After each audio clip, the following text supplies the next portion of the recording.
इमरान खान की नजर में भारत एक आजाद मुल्क है और इसकी आजाद खारजा पॉलिसी ही इसकी कामयाबी का राज है। इसी तरह भारत आलमी महाज पर भी अपनी लॉबिंग मजबूत बना रहा है। इस वक्त रूसी वजीर खारजा सेर्जी लार्फ भारत के दौरे में और बरतानवी सेक्रेटरी खारजा भी भारत में है।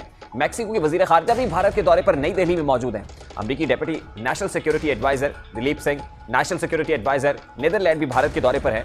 वहीं बरतानिया और रूस ने भारतीय खारजा पॉलिसी को बेहतर करार दिया है, जो कि यकीनन भारत की सिफारियाबी भी है। रशिया ने इंडिया से कहा है कि आप दरमियान में आ जाएं तो हम ज्यादा बेहतर आप मुज़ाकरात करवा सकते हैं यूक्रेन के साथ।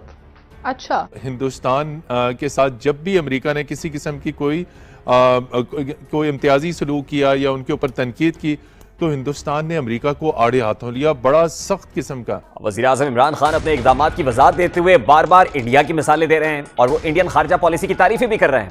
इमरान खान की नज़र में भारत एक आज़ाद मुल्क है और इसकी आज़ाद खारजा पॉलिसी ही इसकी कामयाबी का राज है। जिस मुल्क की इंडिपेंडेंट फॉरेन पॉलिसी नहीं है वो कभी अपने लोगों के मफादात की हिफाजत नहीं कर सकता। हिंदुस्तान जो उनका एलाय है क्वाड के अंदर, उनका एलाय है, उसकी पूरी मदद कर रहे हैं। वो ना तो सिर्फ हिंदुस्तान वो रूस से न्यूट्रल है, वो उनसे तेल इंपोर्ट कर रहे हैं जब उनके ऊपर कोशिश कर रहे हैं सैंक्शंस लगाने की कि रशिया को प्रेशराइज करें। It's an independent country. तो हम क्या हैं? वज़ीर आज़म पाकिस्तान इमरान खान भारत की खारजा पॉलिसी की तारीफें कर रहे हैं, मगर भारत और पाकिस्तान की खारजा पॉलिसी का जो कंपैरेटिव एनालिसिस है वो ड्रॉ करने से कतराते हैं। अमेरिका ने भारत को खबरदार किया है कि अगर इसने रूस के साथ रुपए और रूबेल में तिजारत की या फिर तेल खरीदा तो मगरबी ममालिक के ज्यादातर ममालिक इस पर सख्त पाबंदियां आयद करेंगे। जो यूरोपियन ब्लॉक है उसकी तरफ से सैंक्शंस हो सकती हैं। इस धमकी के बावजूद इस वक्त भारत रूस से असलहा, तेल और खुर्दनी ऑयल का बड़ा दरामद कुनिंदा मुल्क बन चुका है, इंपोर्टर है। भारत ने 2021 में पूरे साल के दौरान 16 मिलियन बैरल तेल दरामद किया है, जबकि रूस और यूक्रेन तनाज़े के एक माह के दौरान 13 मिलियन बैरल तेल दरामद कर चुका है। सवाल यह है कि भारत ऐसा क्यों कर रहा है? भारत रूस से $35 फी बैरल के डिस्काउंट पर तेल दरामद कर रहा है, यानी $97 फी बैरल की बजाय भारत को $62 फी बैरल तेल रूस से मिल रहा है। इसी तरह भारत आलमी महाज पर भी अपनी लॉबिंग मजबूत बना रहा है। इस वक्त रूसी वजीर खारजा सेर्जी लार्फ भारत के दौरे में और बरतानवी सेक्रेटरी खारजा भी भारत में है। मैक्सिको के वजीर खारजा भी भारत के दौरे पर नई दिल्ली में मौजूद हैं। अमरीकी deputy national security adviser Daleep Singh, national security adviser Netherlands भी भारत के दौरे पर है। भारत रूस यूक्रेन तनाज़े से फायदा उठाते हुए अपनी मईशत को मजबूत बना रहा है, तेल की खरीदारी में बचत कर रहा है। कई बैनुल अक़वामी लीडर्स भी भारत के साथ ताल्लुकात बेहतर बना रहे हैं, लेकिन वज़ीर आज़म पाकिस्तान ने अमेरिका और यूरोपीय यूनियन के साथ बराह रास्त महाज खोलकर पाकिस्तान की खारजा पॉलिसी को दांव पर लगा दिया है। जहां अमेरिका ने भारत को रूस से ताल्लुकात उस्तवार करने पर धमकी दी है, वहीं बरतानिया और रूस ने भारतीय खारजा पॉलिसी को बेहतर करार दिया है, जो कि यकीनन भारत की सिफारियाबी भी है। अब जायजा लेते हैं पाकिस्तान की खारजा पॉलिसी का। पाकिस्तान के सऊदी अरब और मुत्तहिदा अरब अमारात से ताल्लुकात में हालिया दिनों शदीद गिरावट देखने में आई है। यह अफसोसनाक सूरत हाल पाकिस्तान की मफादात के लिए सख्त नुकसानदेह साबित हो रही है। सऊदी अरब से इंतहाई कुर्बत रखने वाली खलीजी रियासतों ने पाकिस्तानी अफरादी कुव्वत को वीज़े देने से भी रोक दिए हैं, उनको वीज़े नहीं मिल रहे हैं। पाकिस्तानी ज़र मुबादला का एक बड़ा हिस्सा इन्हीं मेहनत कशों की भिजवाई गई रकूम पर मुश्तमिल होता है। अब खदशा है कि सऊदी अरब और अमारात में पाकिस्तानी अफरादी कुव्वत की जगह भारतीय ले लेंगे और जो भारतीय वर्क फोर्स है वो यहाँ पर ज़्यादा यूटिलाइज होगी। ऐसा उस वक्त होने जा रहा है जब सऊदी अरब और दीगर ममालिक सकाफती पाबंदियों को नरम करके मईशत को गैर मुल्की सरमायाकारी के लिए खोल रहे हैं। इसी तरह वज़ीर आज़म इमरान खान के बयानात के बाद यूरोपीय यूनियन, बरतानिया और अमेरिका के साथ भी ताल्लुकात में वाज़ेह खलीज है। ऐसे वक्त में सिफारती केबल का मामला यकीनन अपने पाँव पर कुल्हाड़ी मारने के मुतरादिफ है। मामला यहीं पर भी खत्म नहीं होता है, बल्कि पाकिस्तान की स्टॉक मार्केट गुज़श्ता कई हफ्तों से मंदी के रुझान का शिकार है। रशिया के जो फॉरेन मिनिस्टर आज वो इंडिया में उनकी मुलाकातें हुई हैं और यानी सर्जेई लावरोव जो हैं और उनकी मुलाकात हुई है और उस मुलाकात के अंदर उन्होंने ये भी कहा है कि एक बैलेंस्ड वर्ल्ड ऑर्डर, ये नया लफ्ज़ आया है हमारे सामने रशिया की तरफ से, balanced world order. New world order भी नहीं होगा, बैलेंस्ड यानी एक ऐसा जहाँ पे ताल्लुकात बराबरी की बुनियादों पे बैलेंस वर्ल्ड ऑर्डर जन्म ले रहा है। और उन्होंने मजीद जो है वो कहा है कि हर चीज़, बल्कि यहाँ तक रशिया की तरफ से बात गई है, ये बड़ी इंपॉर्टेंट बात है। रशिया ने इंडिया से कहा है कि आप दरमियान में आ जाएं तो हम ज़्यादा बेहतर आप मुज़ाकरात करवा सकते हैं यूक्रेन के साथ। अच्छा, अर्दोगन ऑलरेडी करवा रहे हैं, लेकिन अर्दोगन के मुज़ाकरात जो हैं वो आगे बढ़े हैं तैयब अर्दोगन के, और उन मुज़ाकरात के नतीजे में लेकिन फिर वहाँ पे एक फ्यूल डिपो में आज ब्लास्ट हुआ है, लेकिन ऑनलाइन बराह रास्त मुज़ाकरात हो रहे हैं यूक्रेन के और रशिया के। लेकिन इन्होंने रशिया ने कहा है कि अगर आप करवाएंगे तो आपको हम रोल देते हैं, आप मुज़ाकरात करवाएं दरमियान में। ठीक।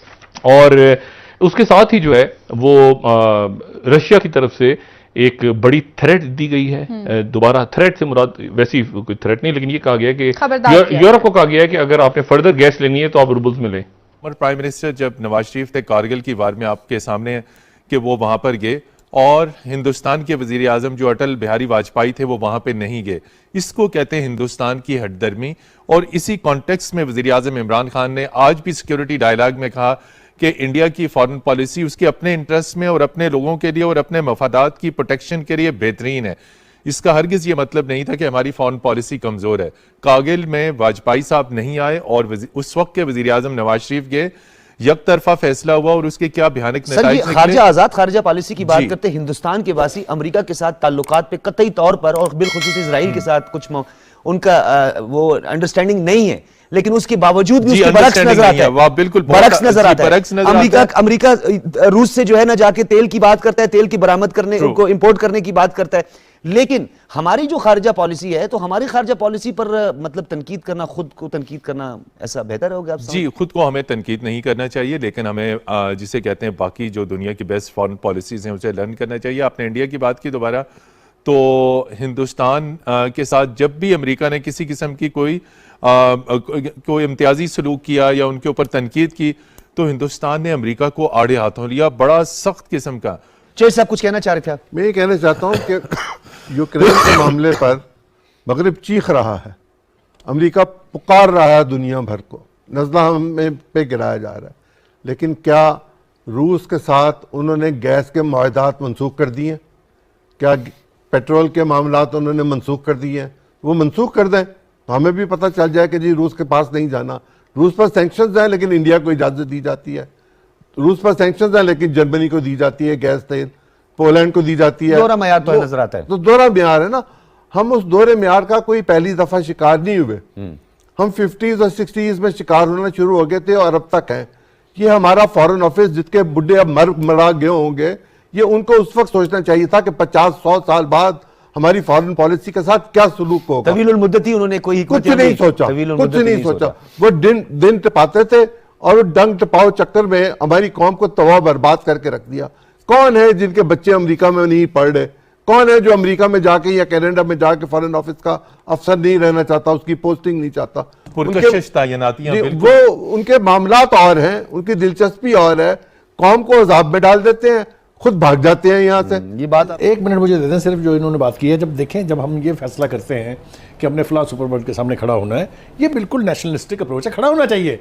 लेकिन एक तरफ आप IMF से दूसरी किस्त की वसूली का इंतजार कर रहे हैं क्योंकि आपकी इकॉनमी क्रम्बल कर रही है, तीसरी तरफ आपके ऊपर ब्लैक लिस्ट में जाने की तलवार लटक रही है, चौथी तरफ आपके 78% प्रोजेक्ट जो है मेगा प्रोजेक्ट वो वर्ल्ड बैंक की ग्रांट पे और लोन पे चल रहे हैं, और आप चले हैं जनाब यूनाइटेड स्टेट के साथ लड़ाई लेने के लिए। ये जरूर सोचना चाहिए जब आपके पास कैपेसिटी हो कि आप सेल्फ सस्टेन कर सकते हैं, तब फाइट विद एनीवन। लेकिन इस पूरी सिचुएशन में मैं एक लाइन कह दूं, इमरान खान साहब को कौम के शऊर को चैलेंज नहीं करना चाहिए, इतना करें ताकि मुल्क अनार्की की तरफ